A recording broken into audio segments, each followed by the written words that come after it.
Hello everyone, welcome back to our Future of Video series and thank you for joining us today for our sessions on AVOD and New Revenue. We have an awesome lineup today and some great research data to set the stage for our speakers, including an exciting keynote from Best Ever Channels and an insightful panel discussion on New Revenue with AVOD.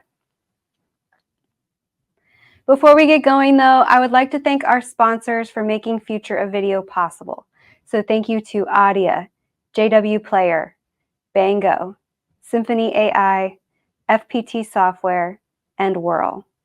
I also want to note that we will again host our in-person Future of Video event in Los Angeles, California, later on in November, and we look forward to seeing all of you there. I also want to take a brief moment to introduce myself. My name is Sarah Lee, and I am a research analyst here at Parks Associates, and I am so excited to talk to you today about emerging trends in AVOD, including future possibilities and striking a balance between ad revenue and user experience.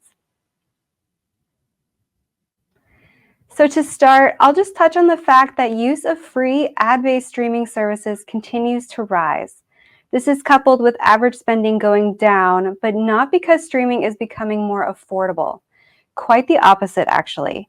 Services continue to raise prices year after year, almost now on a regular cadence, and are starting to limit household sharing, all of which is increasing the potential total monthly cost of OTT video services to individual consumer households. Fortunately, ad-based OTT is cheaper and allows households to still access content on the services they've grown accustomed to using, but at a much cheaper price.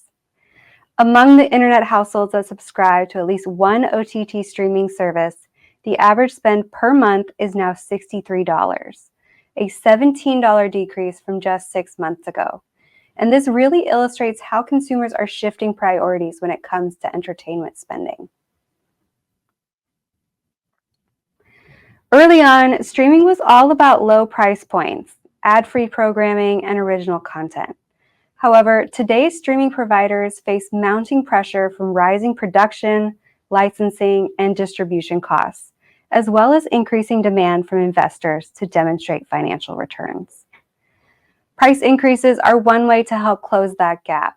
And since 2019, just 5 years ago, the price of streaming services has soared, especially for those ad-free subscriptions. Larger streaming services especially have been raising prices, introducing paid sharing, and discreetly nudging consumers to paid ad-supported tiers to boost profitability.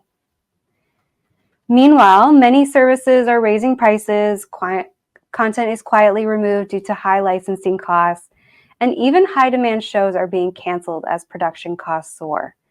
And as a result, consumers may feel like they are paying more but receiving less. Luckily, paid ad-supported tiers both generate more revenue than a basic subscription tier without ads and are cheaper for the consumer, which is likely why there's been a stronger emphasis towards this model recently. Streaming companies today face various challenges, from choosing what content to offer and invest in, what business models and features to offer consumers, how to attract and retain subscribers, and of course, how to earn a profit. Except this is no easy task. Warner Brothers Discovery ended 2023 with a profit of $103 million, but reported a loss of $107 million in Q2 2024. And Disney Plus and Hulu just turned a profit for the first time with a combined $47 million for Q2 2024. However, when Disney-owned ESPN Plus is included in that calculation, the profit does turn into an $18 million loss. So it's very hard to turn a profit, and it's very hard to keep turning a profit. Fortunately, ad-supported streaming offers a win-win solution. So consumers still get to enjoy the content they love, while businesses have a higher chance of earning more revenue. So it's no surprise that we find that the top driver of ad-based OTT service use by nearly 60% of those using ad-based video services is simply because it's free. And this is an almost 10% increase in households from 2 years prior in 2022. The second driver is availability of specific content, and the third is that ad-based streaming helps pass the time. These three drivers of cost, content availability, and convenience have consistently ranked as the top drivers for ad-based service use since 2021. And this consistency highlights not only the enduring appeal of ad-based services generally, but also highlights where the market is in terms of affordability to consumers. But I don't mean to imply that ad-based services are only for those watching their budgets.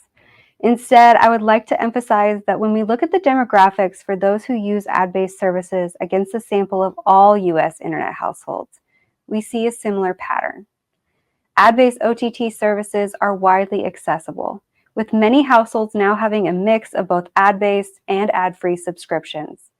Ad-based services are complementary to a household's entire service stack. Many streaming businesses now recognize that consumers appreciate having the flexibility to choose between ad-supported and ad-free plans. By leveraging hybrid business models, these companies can capture a wider range of viewers, optimize and diversify revenue streams, and stay competitive in this challenging landscape. Now, unfortunately, the ad-based experience from the eyes of consumers has many opportunities for improvement. Net Promoter Score is noticeably higher for subscribers to the ad-free premium tier compared to the basic tier with ads, and the largest gap is seen for Disney+, Max, and Prime Video, while the smallest gap is with Netflix. There's still a lot to figure out when it comes to offering the best ad-based experience to viewers. Ads, when presented too often or at the wrong times, interrupt the viewing experience and decrease engagement. This all leads to less overall time on the platform and possibly a more negative perception of the service as a whole. But ads themselves are not necessarily the core problem. Parks Associates asked about consumer attitudes towards ads on both free and paid streaming services. And we find that more than half of households actually do not mind watching ads on both free and paid services. Ads are a trade-off for lower subscription costs, but many consumers still hold a generally positive perception towards them. Even on those paid services, meaning the presence of ads across the streaming landscape is becoming more normalized and no longer just for free services. That does not mean that consumers never find ads frustrating. In fact, there are a few pain points that services can work on addressing to make the experience less frustrating to viewers, increase time on platform, and optimize revenue earned from that more positive experience. We find that the same ads repeating over and over is a top pain point among households. Other ways to improve the experience include not playing ads in the middle of a movie, limiting the length and frequency of ad breaks, and ensuring that ads actually play when an ad break interrupts viewer content. Advancements in technology, and specifically leveraging artificial intelligence, can be helpful in addressing these pain points and optimizing the ad experience as a whole. In fact, AI has long been a part of the streaming entertainment user experience through uses such as content recommendations and other personalized interactions. But AI can also be used to optimize how advertisements are presented to viewers. Parks Associates data finds that when viewers watch ads that closely align with the content they are watching, it enhances the overall viewing experience and also raises their interest in T-commerce. This interest not only helps drive viewer engagement higher, but also opens the door to impulse purchases and seamless shopping experiences. The convergence of AI-driven advertising and T-commerce is just one area where AI is a powerful influence within the streaming industry, and it still has a lot of potential to improve and evolve over time. One area where AI could be especially useful is with ad relevancy. Parks Associates research finds that ad relevancy strongly correlates with interest in T-commerce. suggesting that those who perceive ads as relevant to themselves and the content they are watching also agreed that the ability to directly purchase products and services seen advertised on TV would be interesting. Companies that leverage data to enhance ad targeting algorithms to deliver more relevant ads to consumers will help to not only improve the overall ad-based viewing experience, but also interest in T-commerce. So just to review, average household spend on OTT has declined, likely because use of free ad-based streaming use is growing. The top driver of ad-based OTT service use is the free price tag. NPS for ad-free service tiers are noticeably higher than ad-based service tiers. Consumers do not mind watching ads, but dislike it when these same ads repeat, interruptions are frequent, and ad breaks neglect to actually show ads. AI can help optimize the ad experience for viewers by addressing these pain points, as well as propel new technology such as T-commerce for an additional source of revenue. Before I let you go, though, I would like to mention a few complimentary white papers that Parks Associates recently published. If any of these interest you, more information can be found by scanning the QR code on each slide. First, in partnership with JW Player, Parks Associates published a free white paper that explores how streamlining a fragmented tech stack can reduce costs, prevent operational breakdowns, and speed up content delivery across diverse platforms. We also published a free white paper with Audia that explores the rise of AI in media, entertainment, and advertising. The paper also includes data on consumer perspectives of AI and aims to act as a guide to inform future business strategies. Additionally, we published a free white paper with Bango that presents insights from executives in streaming, fitness, education, and productivity, and who share best practices to maximize partnership returns and address common challenges in this evolving subscription landscape. Finally, I want to highlight the Parks Associates Streaming Video Tracker is a self-service, web-based portal where you can explore data visualizations and detailed profiles, including quarterly subscriber numbers for over 400 North American OTT services. It also offers monthly analyses of current players, new entrants, and trends in content, consumer usage, and distribution across subscription, transactional, and ad-supported streaming models. Thank you, everyone, and please give us a moment as we prepare for the next session.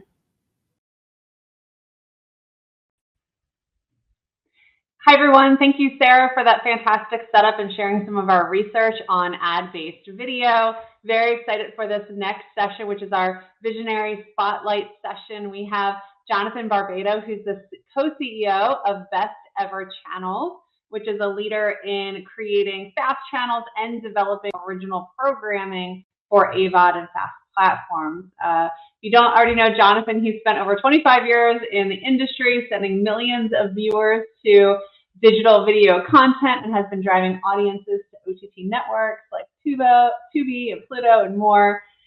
He's also the former head of marketing for MGM, Starz Movie Channel, and the founder of Brightcove and Apricot Corporation. He believes all good marketing starts with good relationships, so I'm excited to hear about how the relationships between creators, audiences, and distributors are being reshaped in this new ad-based streaming market today. So Jonathon, welcome. Actually, you're on mute, so let us make sure we get you off mute here. Sorry about that. Thank you so much. I appreciate the introduction, and thank you for having me here. Yeah, relationships. Everything's all about relationships, isn't it? And streaming media is no exception for sure. I believe in collaboration versus competition. The tide raises all boats, so that's the approach. And to jump in, I mean, I'm going to go over some of the basics for those that don't know that, and then I'll jump into maybe a little deeper dive in what I predict will be happening in the business, based on my experience in broadcast, cable, and then now streaming. You know, we all know that streaming is eclipsed broadcast. It's more than twice as many people viewing streaming than broadcast, almost twice as many as cable. Depending who you talk to, it's a $4 billion or $18 billion industry. It's billions of dollars are being spent in streaming. And to Sarah's point, you know, advertising is a predominant way that people are watching streaming. So how can we create experiences that are serving the viewer, but also serving the advertiser, which ultimately, when you do both of those, you serve the content provider as well. So from a content provider perspective, just to simplify it, there are basically three things that content providers all need to know for distribution. And because distribution starts with a D, I'll call these the 3 Ds. The first one is discovery. If no one's discovering that you exist, then you're a tree falling in the forest and no one hears it, right? So discovery is a very important mechanism in publishing. The second D is differentiation. So even if they discover you, if you're not different from everyone else, if you don't offer something unique, then you know, viewing time will go down, if not even be eclipsed. So differentiation is just as important. And then dependability is the third D, meaning if I do discover you and you are different enough to be worth watching, I want to make sure that when I come back, it's worth coming back to, that I can find the same thing and I have another positive experience. So these things are very important. And what I think most people need to know is that it's not whether FAST, which is an acronym for free ad-supported television, or basically linear television that's ad-supported. So 8 o'clock's one thing, 9 o'clock's another, right? It's not about, is FAST better than AVOD, advertising video on demand, where you can pick what you want to watch when you want to watch it. It's not about whether either of those is better than subscription, which we all argue goes up and down, right? What it's about is all of them, right? Because if I'm a viewer, I won't watch you on AVOD if I don't discover you on FAST. And if I have a good experience by discovering you on FAST and watching you on AVOD, then I might want to subscribe.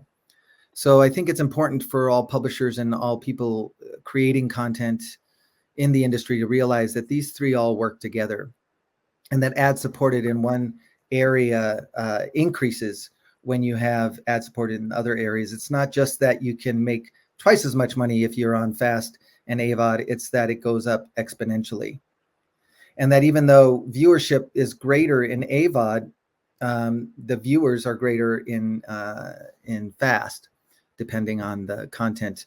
So I wanted to explain that all of those three things work together: AVOD's, FAST, subscription, and that also that you know, discovery, differentiation, and dependability are key to even getting distribution, let alone keeping it. From an advertiser perspective, the basics, you know, the basic for an advertiser is ROI. So I'll go with R's for advertisers, and that's reach, relevance, and reliability. So what's reach? Reach means if I'm an advertiser, I want to reach as many people as possible. We've all heard the adage, you know, I know half of my advertising is working, I just don't know which half, right? So the greater the reach, to that half that is working. You want it to be relevant, meaning, and Sarah just went over this data, right? That if an ad appears in content that is relevant to that ad, then people will pay more attention and ultimately respond better to that advertising. And then reliability, meaning if I'm an advertiser and I have found the reach and the relevance, I want to make sure that I can rely on that environment to go back over and over again, that I can repeat success. And also that environment is dependable from a brand perspective, that it's safe, that my brand will be reflected in a way that is positive rather than negative. And we've all seen, you know, the ads that interrupt somebody mid-sentence, or you know, appear where content is completely different than the subject of the advertising.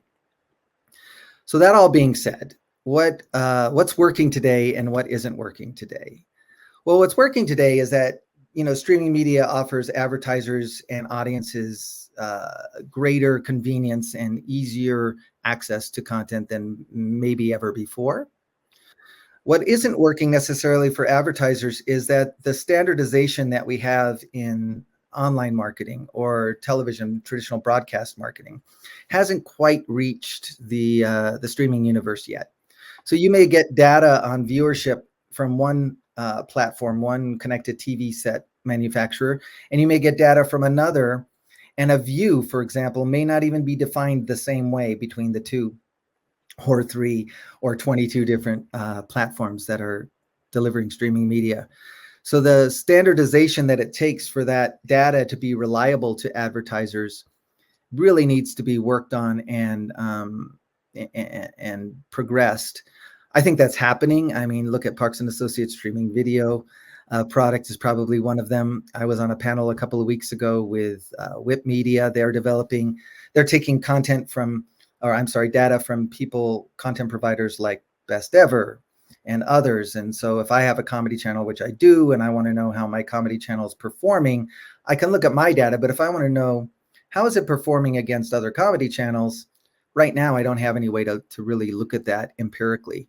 So Whip's working on a solution for that. Others are working on solutions. I think standardization is inevitable, but it is a problem at this moment in time, and that problem affects ROI for the advertisers and is something that we need to solve as best we can. Our approach at Best Ever Channels is to create different kinds of ad formats and ad options. For example, we are very focused on branded entertainment. We're not alone. Ryan Gould from Max just told a panel at Adweek that that's the future. Branded entertainment is the future of television, streaming media, advertising. What that means is right now, for example, we created a comedy special, unique and created just for streaming. There's not enough money, as any creator will tell you, in the streaming platform universe to create original programming on a regular basis. So who's going to pay for that? Well, advertisers will gladly pay for that if it can create that reliability and that relevance that they're looking for in their advertising. So we did a comedy original special with Tito's Vodka. Tito's wants to bring the funny. We brought them the funny. We created an original comedy special.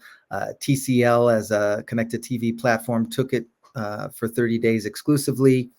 All of a sudden, we found a way to sort of hack the system and create original content at an affordable price that could make money for everybody and also satisfy the viewers. It was the most watched special on that platform for quite some time.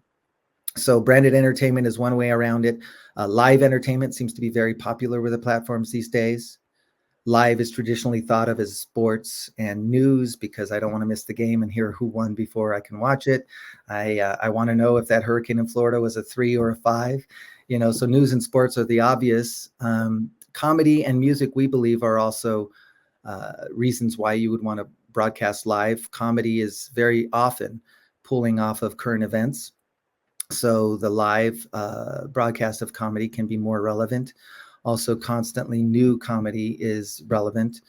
Music is always constantly changing, and curating that live can be very relevant. So we're focused on live and branded entertainment. The industry seems to be leaning in that direction. I believe that if we continue in these formats, then that will expand into other formats, and as standardization becomes more and more prevalent, then people will be able to viewers will be able to watch more of what they're looking for. The Games of Thrones of the world may come back even to streaming media someday, and certainly the industry will evolve.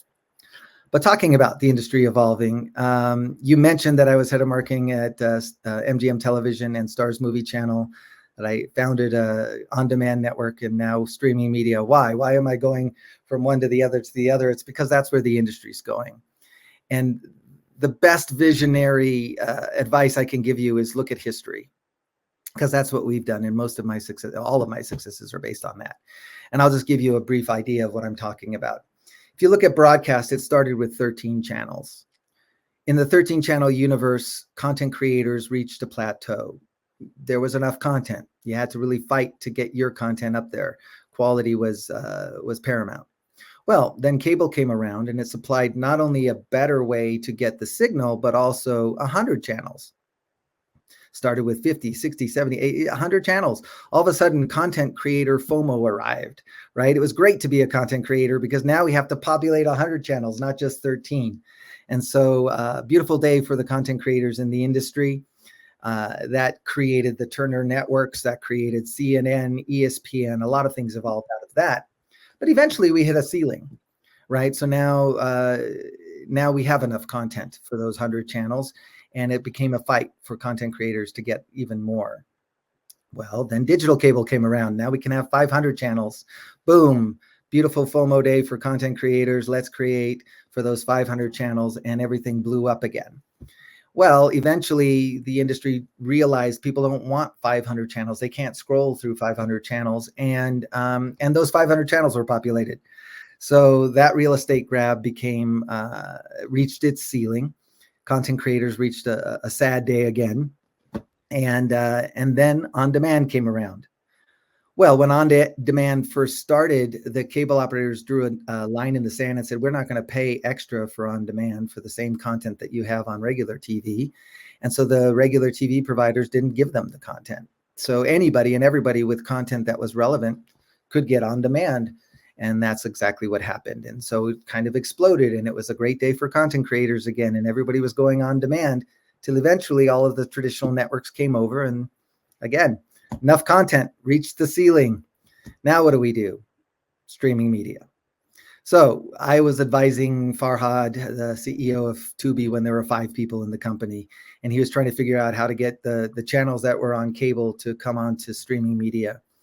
And what we eventually realized is it wasn't about getting the channels, it was about getting the content. And that A&E may not come over, but there's a whole lot of content in their library that was being unused and sitting on a shelf that you could create a new channel. If you could call it something one syllable, like a Tubi or a Pluto or a Zumo or, Plex, you name it, then you probably could get it launched, and eventually, some of you anyway, could get it sold for $350 to $500 million, right? So that was the era where streaming media suddenly became a content creator's dream, and everybody wanted more content. Well, we reached the ceiling again, didn't we? Now the platforms all feel like they have enough channels. If you want to get launched, you have to fight against the ones that are already there. May the better channels win, all that sort of thing. So what's next? Is it done for content? Netflix isn't buying originals half as much as they used to, because now they reached their ceiling of subscribers. So the money to do that has sort of gone away. Wall Street's watching to see if advertising is going to work for them. But none of them, Netflix, Hulu, nobody is buying content the way that they used to. So as a content creator, I'm wondering, well, what the heck? Where do I put my content? Tubi, streaming media, isn't buying a whole lot of originals, maybe some, but there's not a lot of money out there. The ecosystem doesn't allow for it yet. So what's next? Well, my prediction is AI, and I'm not talking about AI creating original content or stealing content from what exists and creating its all new thing. I'm not talking about that. That's going to have its own ecosystem and evolution. What I'm talking about is AI used as a tool to curate content. So we are using an EPG, an electronic programming guide, a list of channels, the same EPG that we were using in the 80s, if you can imagine. So you go to a lot of these programming guides and you're scrolling through, and you get to 50 channels, you're tired.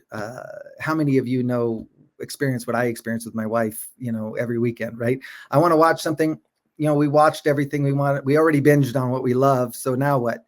Oh, let's spend 20 minutes, let's spend 30 minutes looking for something, and then we get tired even looking. So AI can solve that problem, and people are working on this already. Right? Where it knows what you've watched, it knows what you prefer to watch, it even knows what you're doing outside of watching television and can make recommendations based on that. As soon as that hits, what's going to happen? Now, we don't have to put the ceiling at 300 channels. We can put the ceiling at thousands of channels. Why? Because Jonathon wants to watch something completely different than 100 other people. And the more we have, the better. And so it'll be another beautiful day for content creators, because everybody will want as much content as possible to serve as much of the audience as possible. Now, there will be an evolution in another way, which people need to be aware of, which is instead of 100 people watching one channel, you'll have one person watching one of 100 channels, right? So the viewership per channel or per program will probably go down when the availability and the targeting goes up. So how do you combat that? My solution is you create franchises and you create frequency. So, Game of Thrones, thousands, or not thousands, but scores of episodes, right? And then when that's over, you create a sequel, House of Dragon, and it applies to everything, right? So looking ahead, there will be another renaissance of content demand. But in that renaissance of content demand, one needs to be thinking about, how am I doing those things that I talked about at first? How am I differentiating? How am I going to get discovered? And how am I going to be a dependable destination so that people come back over and over again? And from an advertising perspective, how are we going to create the standardization that makes the new environment even as reliable, if not more reliable, for targeting as the current environment? And I've been rambling on for a little bit now, so I did promise you that I'd leave room for questions, and I'll take some of those if you don't mind. Hardly rambling. Loved your insights, Jonathan. Thank you so much. I was just kind of like sitting there eating up every word. I'd love to start with a couple of questions. We have some questions coming in from the audience, but I wanted to follow up first on the great point you were making about both dependability and reliability. So, from the viewers coming in to reach you, are you worth coming back to? Are they having positive experiences, as well as on the advertising side? Do the advertisers have a good experience? Is it reliable? And I thought those were so great, because I don't think we really hear about that enough. And if there's been anything that's really missing in this very volatile, quickly changing market, is sort of certainty and dependability that what you're seeing, you're going to kind of get back to. Is there anything that you can share there on how either the content that you're working on, the channels that you're putting together, like how do you think about that as this guiding principle? What does that really mean when it gets down to how you put your content or your experiences together? Well, let's go back to the beginning, right? It's all about relationships. And if you as a content provider are thinking about your viewer as someone that you're in relationship with, then you want to be consistent, because consistency builds trust, right? And that consistency also has to be relevant. So for example, we have a comedy channel called Wits. It's on several of the larger platforms. There's lots of comedy channels out there. Why are we different? Well, we're different because we create original programming. But what we do in order to create the relationship with the audience is we release a new series or a new program twice a month, every month. We release it on the same day. So now as a viewer, whether I'm told and I see that message, or whether I'm just watching consistently and get the message, I know that, well, last time I was here, I watched one thing. This time I'm seeing something new. I can depend on this destination for new content. And by the way, all the time it's good, right? So the quality level has to be at a certain criteria as well. I think in the beginning of streaming, in the beginning of all the on demand, it's more about everything. Let's get anything and just throw it up there. Well, that works at first, but you end up with the same thing on multiple channels. You end up with a different experience one day from another day, and that's not the dependability we're talking about. We're talking about creating a brand. We're talking about being consistent and knowing your audience and listening to your audience. I mean, we have with the comedy channel, we have 3 million people in social media. We're listening to them every day, trying to figure out, okay, did this work better than that? What do you want to see more of? What do you want to see less of? And how do we create a better experience for you? Fantastic. We also got a question sort of related to ad formats and how in other mediums, you might be able to skip through ads, except that there are some pre-roll ads that you can't skip through. And so giving the user a choice of a little bit more of a choice of the types of ads that they're viewing. What's your outlook on kind of new ad formats or even skippable ads generally in the CTV space rather than on mobile and web? Yeah, so I've had the privilege of being on the inside of some of the CTV presentations of what they're doing and what's coming up. And I've seen all levels of ad formats that we've seen on online as coming to television soon. So that means lower thirds. That means, L-shaped sponsorships. That means dancing logos in the corner, things that are maybe less intrusive, but if relevant, and that is a very important piece of this, if relevant, can actually add to the experience without detracting and interrupting. I was surprised when my friends at Netflix, I was watching Netflix the other day with ads in it, and the cut to ad was very jarring. I think, that'll get fixed. I think, people are using AI to try to figure out where you interrupt what used to be an ad-free environment, right? So it's not easy. I will attest to that, having my own channels. But you need to be careful about where you interrupt. And I think these new ad formats are going to be relevant, because rather than interrupt the entire broadcast, you're just putting something on the screen that, the more relevant to what's on what you're watching, the better, but less interruptive. Right. So in addition to AI mixing up the EPG and the user interface, right, which I think is fantastic and like beyond time. So I love that that's your prediction, and hope to see it coming down the path, and think we will. Got a question around AI for discovery of different business models. Do you think that AI discovery opens up a new interesting door, maybe pushes some more attention to pay-per-view, transactional, over SVOD, AVOD, and FAST? I mean, I think we still see, maybe one of my colleagues can double check, but it's somewhere in the, I feel like 11 to 15% of households say that they rent or download a movie or TV show every 30 days, so there's still a lot of actually engagement on the TVOD side, which may be a little different than pay-per-view when we're talking live events. Do you see, when you see that future of that mix up of bringing AI in, new user interface, how does that sort of transaction fit in there? Well, I'll say this. When I was head of marketing at Starz, Comcast and Time Warner had commissioned basically Starz and HBO to do all the research to figure out how to make on-demand work.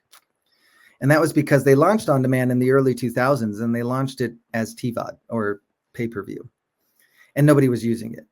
And nobody was using it, we discovered through the research, because they were afraid to use it. First of all, it was new. And secondly, they were afraid if they pushed the wrong button at the wrong time, they'd be charged all of a sudden. And, we all had interesting relationships with our cable operator overcharging anyway. Who wanted that, right? But what the research showed is, if you gave it to them for free and you educated them on how to use it, that not only would that be accepted, not only would free be accepted on demand, but also subscription and transactional, or pay-per-view and TVOD. So what happens is the tide lifts all boats, right? And there will always be people that want to sort of scoop their neighbor, and it used to be the water cooler, but now it's the Zoom line, right? They want to have seen the latest thing on Zoom before anybody else, and they'll want to talk about it. So transactional, or that pay-per-view live event, that will always be some segment of the audience wanting to watch that. It's just a matter of educating them in what you're doing on the other platforms, free and subscription, so that they know that it's there, because as I said, the tide lifts all boats. Okay, great. So a lot of interesting questions coming in that are following your train of thought of taking content, down to very personalized channels, right? So on one hand, one question for it's kind of a two-part question. So one question asking, well, what sort of metadata would you find really valuable and ideal for curating those personalized channels? Another question, taking it from the advertiser's point of view, saying, are advertisers ready to face a world where you go from millions and millions of eyeballs across a certain piece of content, like in cable, to, right, in a very few maybe eyeballs on a certain piece of content, and how does that change the metrics, the measurements, right? So a lot of interesting things to think through there. Did you want to talk about metadata first, or the advertiser point of view? Yeah, no, let's start with metadata. Whoever asked that question is really smart, because ultimately AI is only going to be as good as the metadata that is there for it to generate from. Now, it will create its own metadata, which needs to be accounted for, right? I mean, AI these days can actually watch the program faster and better than we can and identify metadata from that watching. But like anything with AI or otherwise, the prompting, the secret is in the prompting, right? So somebody at the channel or content provider needs to be paying attention to metadata. And it's not the simple metadata we used to pay attention to. It's not just which actors are in and what else have they been in and what's the genre, right? It's going to be, oh, this is a feel-good romantic comedy that takes place historical in England with this demographic of actors. I mean, the deeper that you dive in the metadata, the more that an electronic programming guide, AI, the viewer ultimately is going to be able to know that, oh yeah, this is what matters to me, not that. So you look at Spotify or some of the other applications of metadata where it's not just about, the simple facts of the content. It's about the emotional response that people have to the content. It's about other things. That metadata is critical. To address what was the other question? I forgot. Yeah, it was more about the advertiser's point of view and how are they ready to kind of move to this very personalized viewing. And you made the point yourself, right? Like a certain piece of content might not be getting those millions and millions of eyeballs. It might be a much more curated. Now, that maybe mean that there's better targeted advertising and you're reaching the right person. But how will advertisers react to much more personalized and then segmented viewing? Yeah, great question. Because we hear from advertisers that they want to be targeting, and then we also hear from advertisers they want reach. Right. So wait a minute, I just got confused there. But I think ultimately both will be possible, and I think that there is a delta of time in between, right? So let's just say my prediction is true. AI comes around and content and advertising can be really, really targeted, but there's less viewers per that targeting. Will there be an awkward in-between phase where some advertisers and agencies will be like, well, that's great that you're targeted, but I really don't want to go to 100 different channels to reach the same people I can with one channel, right? Or one platform. I think that period will occur, but ultimately as you're able to target and reach, which will happen as the long tail gets longer and longer, then I think you'll attract some advertisers. But nothing is going to be ubiquitous. It's going to be, look at, I have a product I have a health product, and it's about longevity. And I want to reach people in an environment that talks about longevity. And I want them to be so interested that they scan my QR code and buy. Well, that's a very targeted request. And, if we at Commune can create that product for you, and those sales are measurable because it was through a QR code, and that amount that you made was more than you spent, then it doesn't matter whether it was 100 or 1,000 people. You'll definitely want to replicate it as much as possible, and that's the awkward in between period. But profit is profit. So as long as there's measurability and profit, I think that will be the driving force that gets the long tail longer. Fantastic. Well, I feel like we could chat all day, and I know that the audience could probably keep asking you questions all day, but we are unfortunately out of time for the session. So thank you so much for sharing your point of view. I mean, I feel like you captured really the big picture of kind of what's going on and how things have changed. And I really appreciate your insights today. Oh, thank you, Jennifer, for having me. I appreciate it. All right. You take care. You too. And just give us a minute and we'll be back with our panel discussion.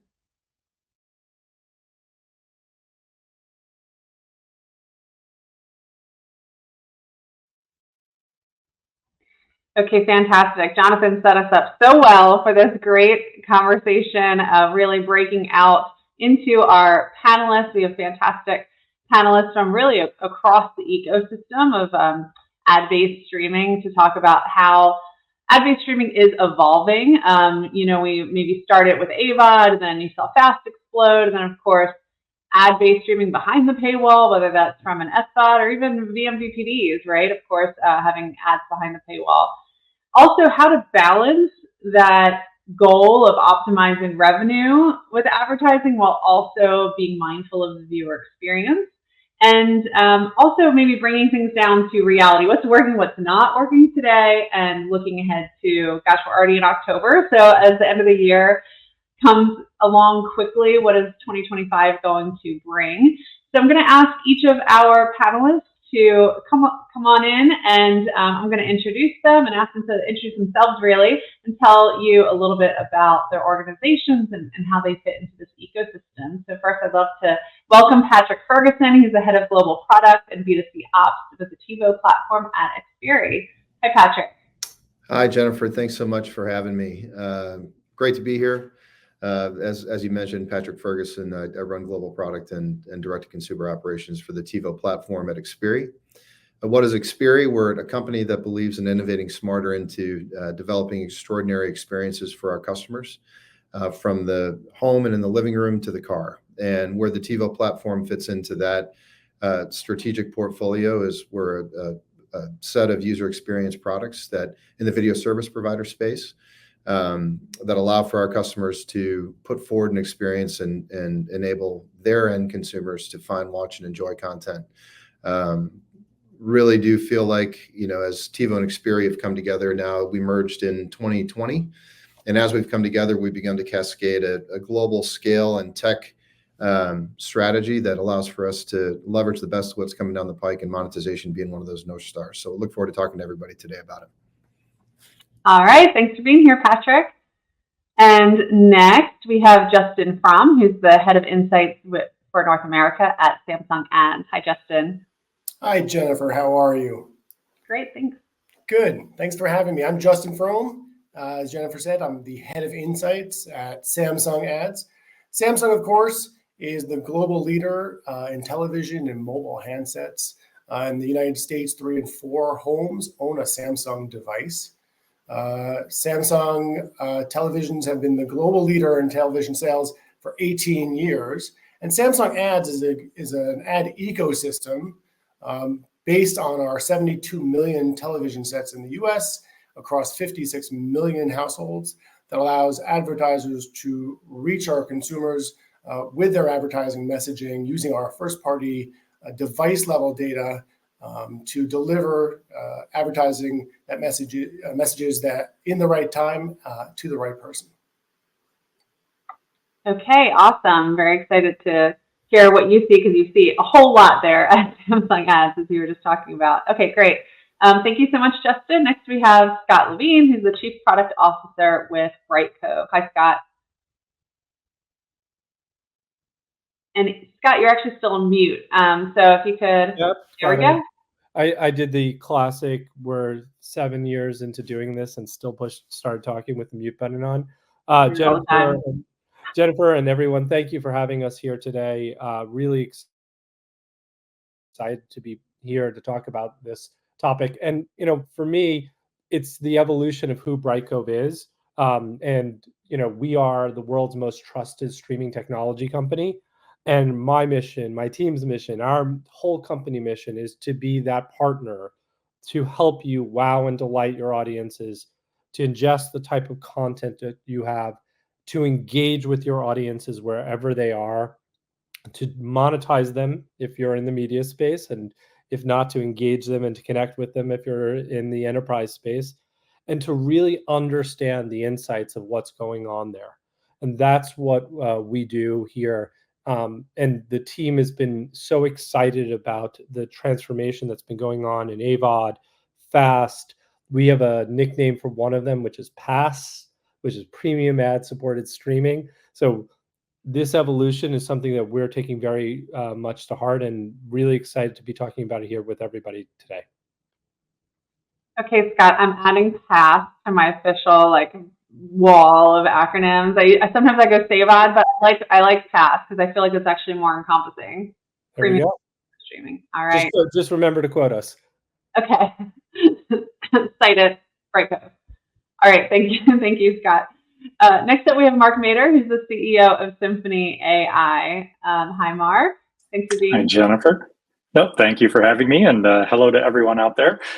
So as noted, Mark Moeder, president of the media division of SymphonyAI. Who is Symphony? SymphonyAI is an AI company working across a multitude of verticals, some of the largest retailers in the world, banking institutions, industrial manufacturing, business IT. But in the media division, we're really working to bring technology, AI, and insights to the entire ecosystem. So currently today, we support primarily the content owner and several platforms to help them understand the data. It's all of your distribution, content going out, all of the disparate data that's coming back around consumption, monetization, and really getting to that single system of truth to understand what's happening, where it's happening, why it's happening, and how you can optimize that. So for sense of scale, we're currently analyzing and managing north of $13 billion worth of content distribution revenue on behalf of our customers, and really transforming that data into insights to help them optimize where should they distribute, how can they reach the right audience with the right content, what content to produce for the right ROI, and how to optimize its revenue, whether it be impression-based, subscription-based, etc. So super excited for today's conversation. Thank you, Mark. Great to have you as always. And finally, we have John Turner, who's the Vice President of Content with FloSports. Welcome, John. Hello, everybody. Thank you for having me here, Jennifer. Yes, so I'm the VP of Content at FloSports. I can't see you all, so I assume you're all jumping up and down and going, yes, FloSports. I'm a subscriber. I love it. If you're not, we are a global independent sports media company and streaming platform. So you can find us where you find everything else you watch these days, mobile, desktop, connected TV, etc. And we really are here to elevate underserved sports and underserved sports communities. So your dirt track racing, wrestling, jiu-jitsu, cheerleading, we're big now in Division II, Division III sports. That's really where you're going to find us. My team specifically is some of that original premium programming, studio shows, video, written, social media, etc. And then all of this kind of underpinned with sports-specific data across our key verticals, because what is sports without data? So we kind of have basically 10 major verticals that we focus on, but it kind of expands out up to 20, kind of depending on some of the sports. And we are also I like Scott's past. So we are also a premium ad-supported / SAVOD. So kind of fit in the middle of this conversation here.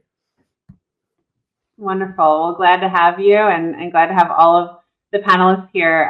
Again, I'm so pleased. You all represent very slightly different slices of the ecosystem, which is awesome. We get a real 360 view here. Jonathon, if you were able to see the last session, really kind of gave us the whirlwind tour of what's happening in the market right now, which is fantastic. Justin, maybe I'd like to start with you here.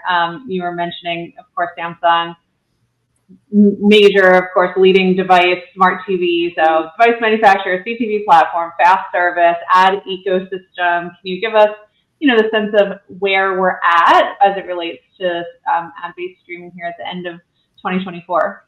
Sure. So today, TV starts with streaming, right? Across the Samsung televisions, 70% of TV time is spent with streaming content. Nearly 2/3 of Samsung TV households spend more than half their time with streaming, which means that more often than not, when they turn their television set on, they're tuning into streaming.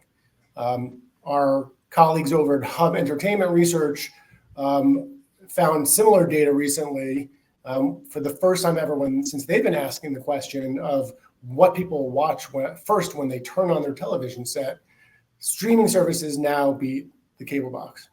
And we all understand that this has been the case for some time as more and more viewers move away from the cable package. So TV starts with streaming. And when it comes to streaming, streaming is now ad-supported. Jonathon talked about it. Your team talked about it, Jennifer. But what we're seeing in the growth of streaming time is that all of the growth right now in streaming is coming from ad-supported streaming. As we get to a point where We have streamflation, as was discussed, as there's lack of differentiation, which Jonathon discussed, more services costing more, with consumers less able to distinguish the difference between them. They're finding that they don't need to spend all of the money that they have on all of these streaming services. They can get the content that they want with ads. And of course, people understand the value of ad-supported content. They watch ads in return for free content. But there's not only that. Ads are part of culture. Ads are how we learn about new products. So as much as consumers will tell us in surveys that they're not interested in advertising, we know that for the most part, advertising is very important and helpful to them, and of course supports a lot of the things that they want to do.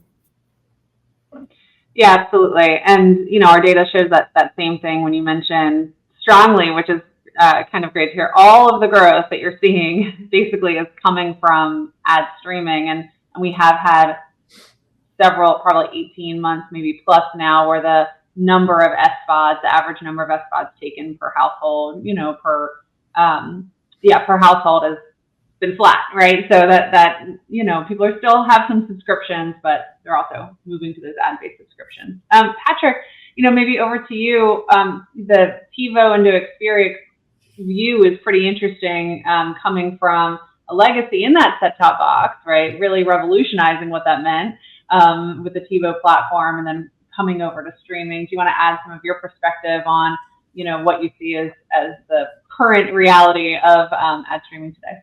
Yeah, absolutely. I think it has been quite an evolutionary process, but I think all in all, between our pay TV division and the video service provider business, and then all of those services that are now powering the great things that we're doing in the Powered by TiVo OS smart TV space, and all the things that, and also the video experience in the car, we really do believe that type of approach and is necessitating a shift from a heavy subscription model into an ad-supported model. It doesn't mean that the subscription model goes away. It doesn't mean that that's not viable. It's incredibly viable for our business. But I think the growth and scale and what we're able to accomplish at the Xperi level across these unique verticals, but still a common set of scale and footprint from an ad and monetization perspective, allows for a unique approach to how we're coming into the market. And we do believe that this is a key growth engine. I mean, we see it all over the place. We know that ad tolerance is at an all-time high.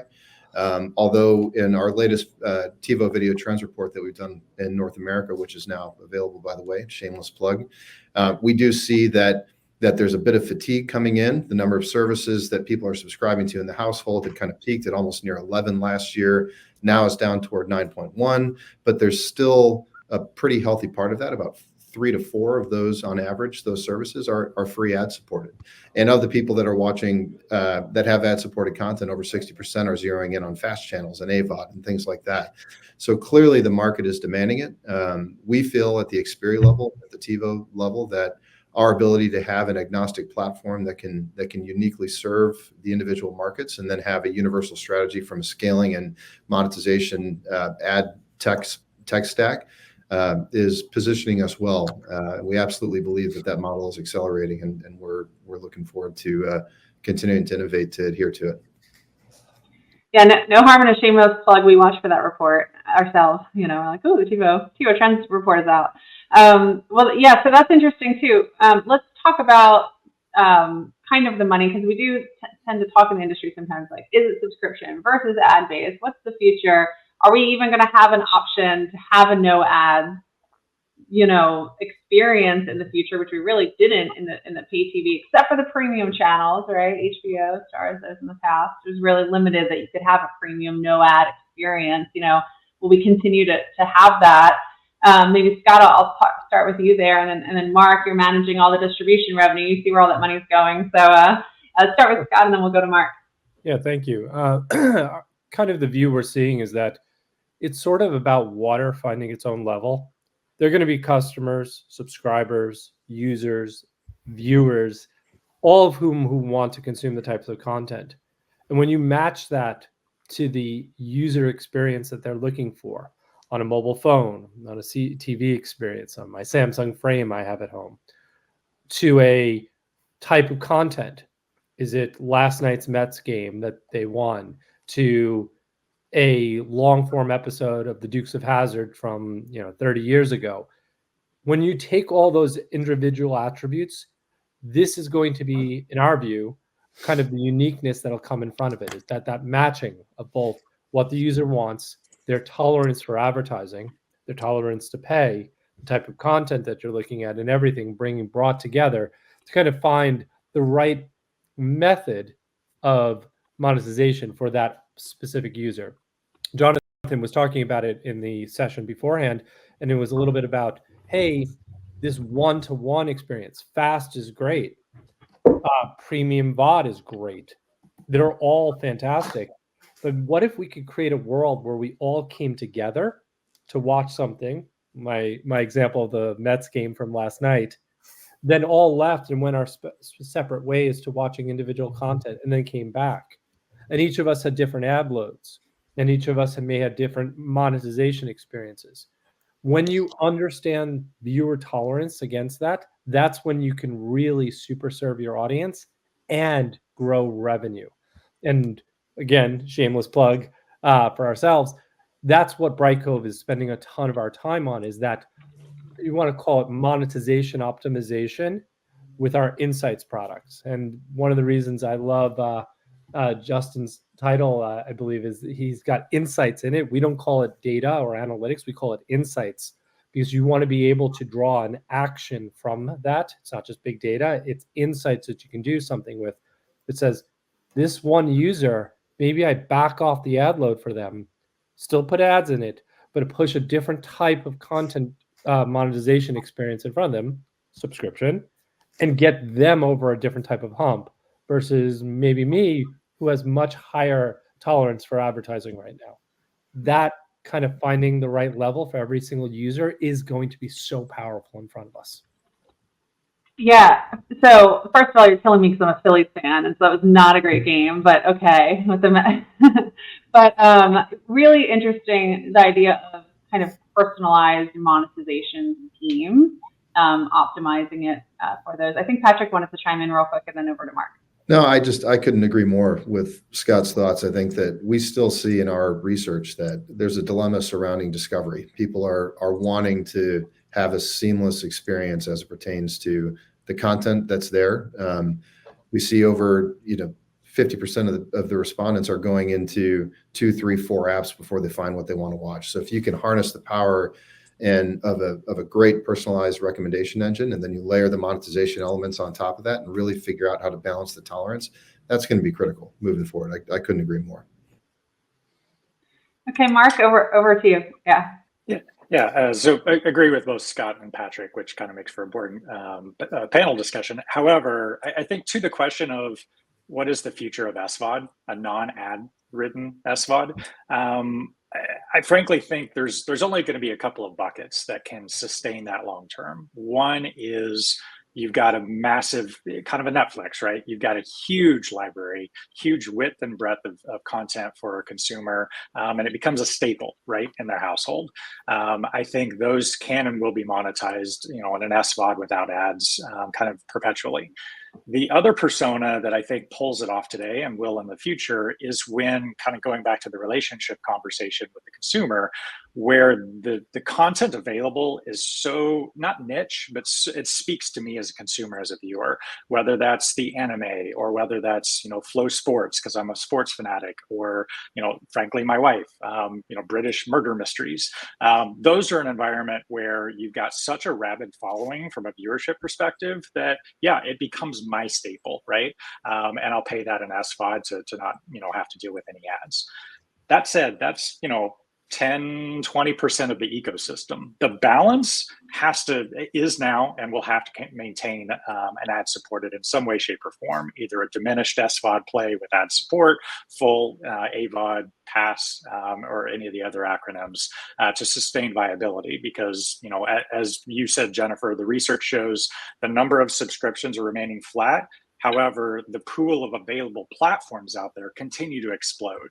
So obviously the only explanation for that, and the data shows it, is churn. I'll subscribe for a month and watch what I want and then bounce to the other platform. So by reducing that SVOD and doing ad support or going full ad supported, it maintains that relationship with the viewer in a more cost-effective way to maintain their viewership on an ongoing perpetual basis. Yeah, that control of churn being so critical to having sustainable businesses. Maybe, back to you guys, and we'll make sure we get John in here too. The one thing that is interesting to me about personalized monetization, so we've got all these great tools for personalization of content recommendations that we've had in the industry now. Personalization of monetization, is there a point that we get to where, hey, I got this great deal, but there's almost a level of sense of like unfairness, like our price point's going to be different for different people, right? And if that's the case, how do you think consumers will react to that potential kind of reality that this household's paying this for that, I'm paying this? And it happens a little bit now, right? Because I happen to get it on a good bundle because I'm with Verizon or whatever, so I got a bundled deal. I got a deal. But getting to like personalized monetization offers is maybe a different game. I just kind of threw that out in case anybody wants to respond. But Scott, it was kind of your original idea, so I'm gonna have to call on you to respond. Yeah, no, I'm happy to start the conversation and then go from there. Is that we'll see different types of premium models. It's probably very hard to get down to micro pricing per user. It's confusing, right? Try to explain to somebody that, hey, to watch again the championship New York Mets beat the Phillies would require me to pay 99 cents. But for you, because you're in the Philly market, it's free. That's just very confusing. But I do think that the ability and tolerance for viewers to go in different levels, especially on the advertising, will be there. And you may get different ad loads than me and different ad content. It solves frequency capping problems. It solves revenue problems. It solves engagement problems, which is, by the way, at the end of the day, what we're trying to all maximize, right? You're trying to maximize engagement and lifetime value or revenue. If you could do both of those together, that's great. But sometimes you push on one and you drive down the other. And we think, and one of the big insights that we have inside of Brightcove is that we have the data to help our customers sort of balance both and bring them both up. So that personalized pricing, maybe not, but you will be able to personalize the message and the content bundling and definitely the ad load to it. It's hard in the live sports, right? You've got a certain length of time, you've got to fill it. But maybe I don't even fill it with ads. Maybe I fill it with content or bumpers or highlights or all sorts of things that could go in there. And that creates a new form of engagement that we can see out there. And that's where we spend a lot of our time on, is that how do I make this really engaging and grow that engagement curve and that lifetime value for both customer and viewer? Okay, great. John, you wanted to chime in here, then Justin. Yeah, I think we're all grappling with that balance of kind of user privacy concerns while trying to tailor a premium experience for a vast demographic. And I'm sure Scott will tell us that, Brightcove has the solutions. Maybe we should talk after this. But I can say that, from our side as primarily a subscription platform, when you start trying to carve out these different avenues for pricing, you start attempting to get more micro and creating all these different avenues in, because you're trying to make it more accessible. You're trying to be more opportunistic.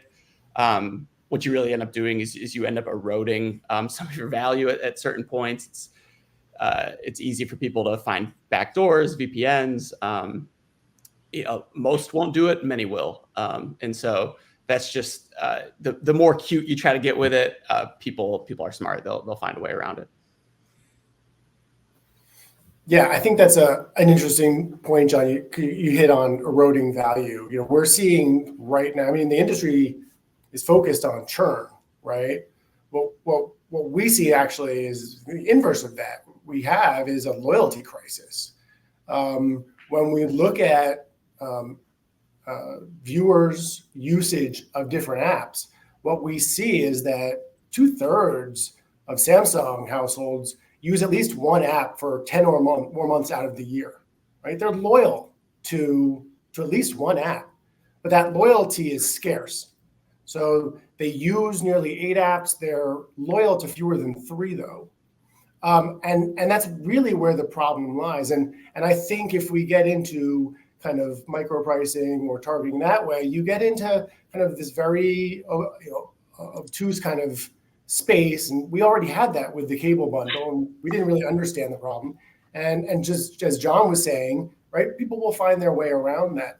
But what Scott's point about, personalized advertising and kind of delivering addressable advertising, the right message to the right person, that's where that goes. And I think there are lots of ways to kind of play with that. I like Scott's ideas a lot, especially when it comes to live events and kind of managing the fixed amount of ad time.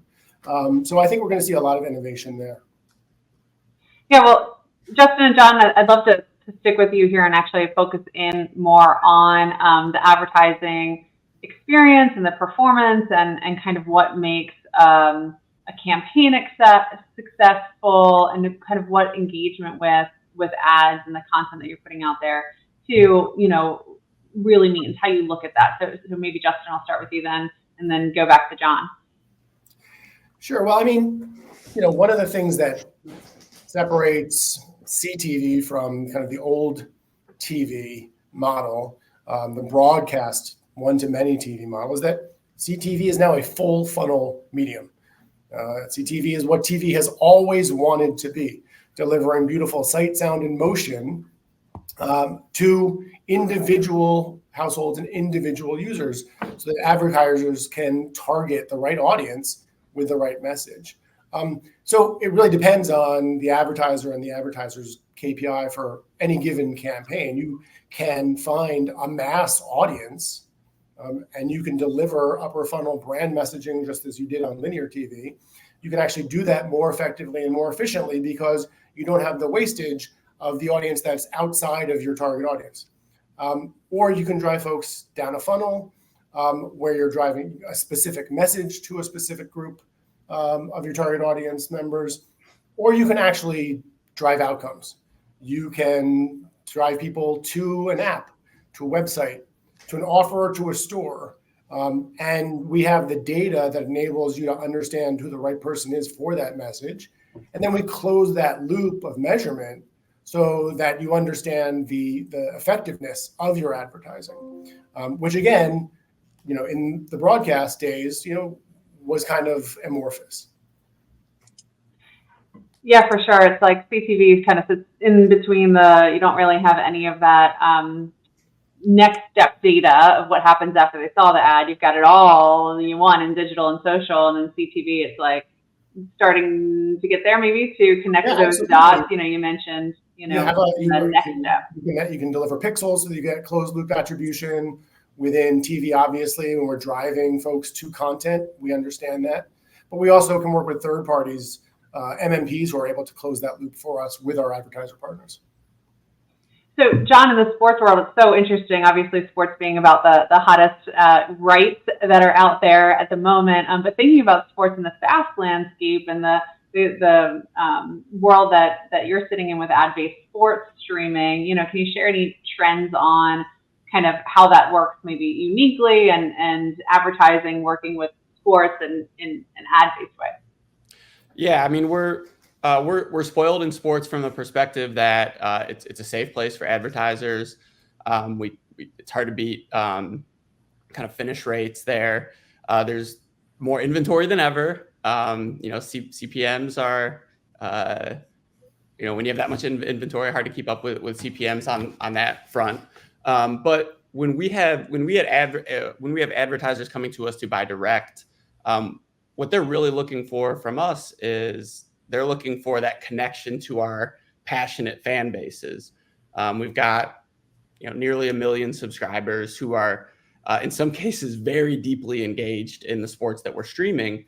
And typically the people advertising with us, they could go out and get even greater scale someplace else. But what they want to see is they want to see that connection to that sport, to that personality, to that team, to that conference. And so we've seen good success with those, the king metrics. Nothing's changed in terms of viewability. An unwatched ad is not valuable. Finish rate, and still just making sure we're delivering that. When you have great sports rights, those kind of come naturally. But the most success we find in kind of looking retroactively at what we've done with a big ad campaign or with a big partner is what did we do to make that connection with the event on site? What did we do to help maybe carry that through in the broadcast and just provide a little extra value and a little extra connection to that fandom that maybe they couldn't get if they went into some big ad warehouse and said, give me 10 million, please. And so that's where we try to play. Yeah, well, and I think that there's what I wanted to get to, and a little bit is around like ad relevance, because some of our data does show that people still feel, right, that I'm seeing all sorts of ads that aren't relevant to me or the content around me. And those who do feel like they're seeing great ads are way more engaged in all sorts of different metrics, which I think are really interesting. But I wanted to get to some questions from the audience as well, too, so let's start there. I think, was it Justin? We were talking a little bit about, the relationship and the importance of making content that you're building a relationship. We had a question from the audience about what insights on loyalty and rewards programs you might have. So when you're thinking about retention and relationships and loyalty, right, as opposed to just, what levers do you have to pull here? Are you seeing any interesting experiments with doing more of loyalty and rewards programs? So maybe Justin, back to you there. I think you were mentioning the relationship piece there. Yeah. We've only just kind of launched this research and this research study, but we have been working with our content partner, our app partners, on retention and acquisition campaigns for years now, right? We understand that's incredibly important for them to acquire the right audiences and then maintain that audience scale by retaining them and messaging to them. I think the idea of loyalty is an interesting idea. Like loyalty rewards is an interesting idea. It's kind of invaded the rest of our lives, right? So why not have it there? I think we see probably some of those ideas where you have, invite a friend, get them to register and get a free month. Those types of things exist. We're just kind of identifying and really trying to turn the idea of churn on its head. Because churn is about kind of user experience, right? And so you're always trying to fix something if you feel like people are churning out. Loyalty is more about building brand love, right? Folks were talking about it before about, not maybe niche or not niche, but like passions, like viewer passions. And that's what can drive loyalty. And so there are things around that, there is a little bit of that advocacy that can come through potentially in a solution like that. Okay, awesome. Yeah, all right, well, I think, please go ahead. Yeah, just to maybe add to that. So I'm not seeing terribly much to Justin's point around like loyalty programs or rewards. But what I am starting to see spin up is kind of interesting. One of our partners, they're working on kind of gamifying the experience, which does two things. It creates a level of interactivity. It's not just, receive, you're actually transmitting and receiving. And then also to Justin's point, now it becomes a social thing, right? So now I can invite Justin, and whether it's trivia during any number of things. Not just like sports betting, but it's an interactive experience that actually causes me as a viewer and a consumer to pull in my social network to now experience this together. And the tests that we've seen thus far have been very positive to achieve those results. Can you share any insights? We actually closed a survey, so in the shameless plug world, we just closed a survey yesterday that included a big deep dive on interactive TV, betting, chat, polling, alternative broadcast in the sports world, right? Different types of interesting options in the sports world specifically, but then, some of these interactive pieces. Are there any that you're seeing kind of move the needle more? Because the same thought there, right, is can you watch that content for longer? Are you having a great experience with others or maybe even don't? Like I can trash talk the Mets fans all day, and then And then, help with that churn piece by creating that engagement loyalty. So anything you can share that you kind of tease there from the data that you're seeing so far, Mark? Yeah, I mean, it's relatively small sample size, but it's a material boost, right? It's a 20-ish% increase in engagement around those time periods, right? Obviously, that's not a 24/7 kind of environment and interactivity. And it's everything, it's spun up during COVID. You could have watch parties, but now the technology is coming into play such that you can actually make it interactive, and that's bringing just a larger audience. Hey, let's get together at 8 p.m. tonight and do this. If you look at the data, and this is from a partner, Microsoft, a great partner of ours, we're seeing now all of a sudden these new connections and then these little pods of interactivity occurring during that time period. So it's a material boost. How big it scales and persists is obviously it's early days, but it's a material. It moves the needle for sure. Okay, well, thanks for sharing that. We only have a few minutes left somehow. Man, that was fast.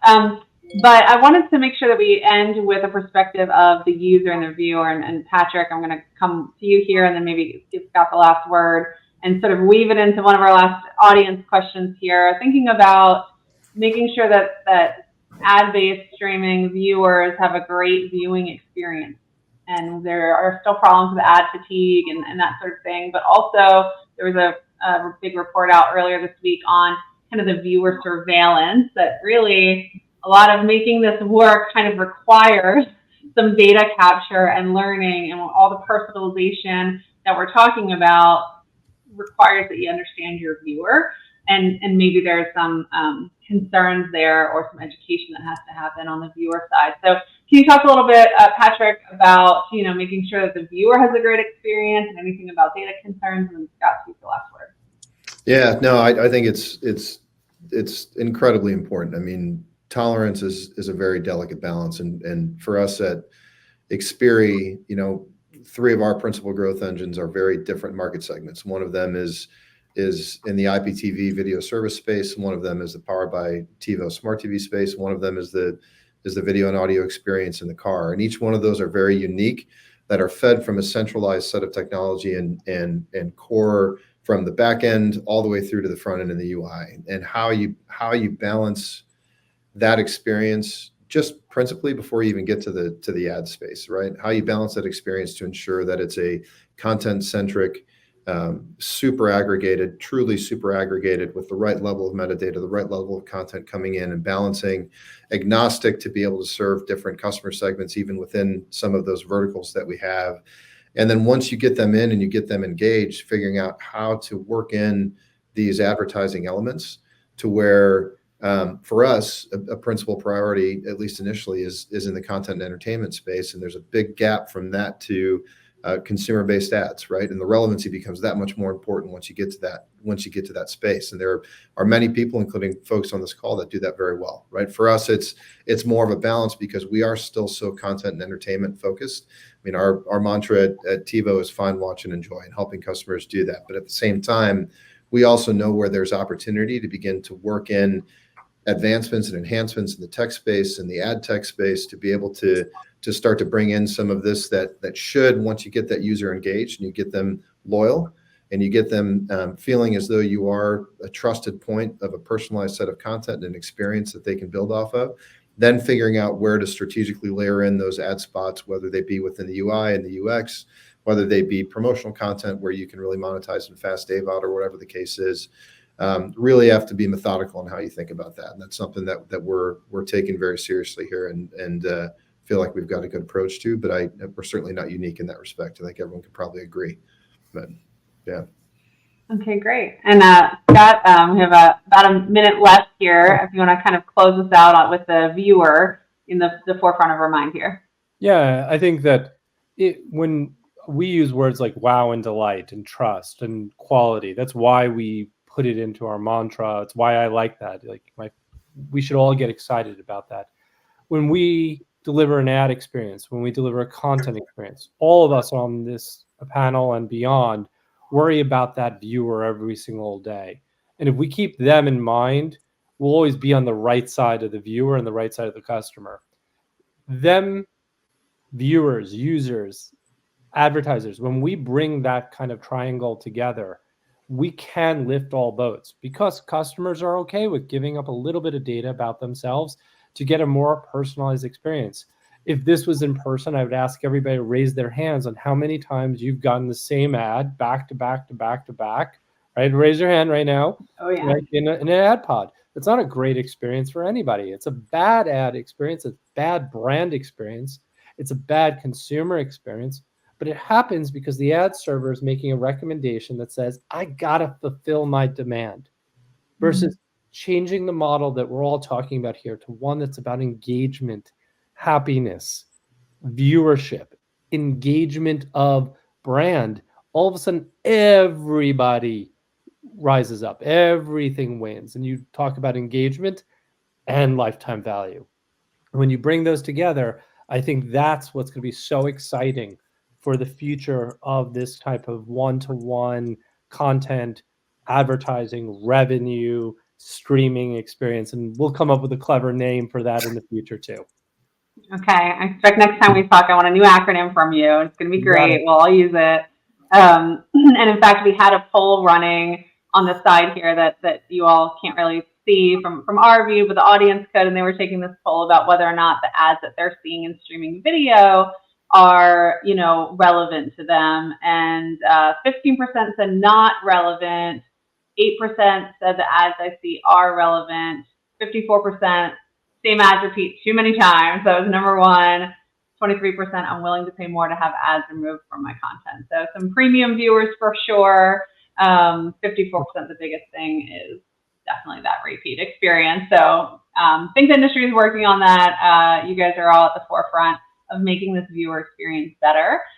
Thank you all so much for joining us today for this great conversation. Love to talk with you all and hear all of your insights, and getting excited for our future video. Our next future video session is going to be in person in LA. Hopefully you or other folks from your team can join us there, but thank you all so much. Thank you. Thank you. Yeah, great to be here. In the rapidly evolving world of streaming services, staying ahead of the curve is essential for success. Parks Associates Streaming Video Tracker has long been a valuable resource for industry professionals, offering in-depth analysis of over 300 North American OTT services. Parks Associates envisions this enhanced streaming video tracker as a game changer in the streaming industry. By combining consumer research with an extensive industry dataset, the service aims to provide an unparalleled business intelligence. The enhanced streaming video tracker is not just a service. It's a roadmap to success in an ever-expanding world of OTT streaming services. Let's make Parks Associates your partner in uncovering the future of streaming.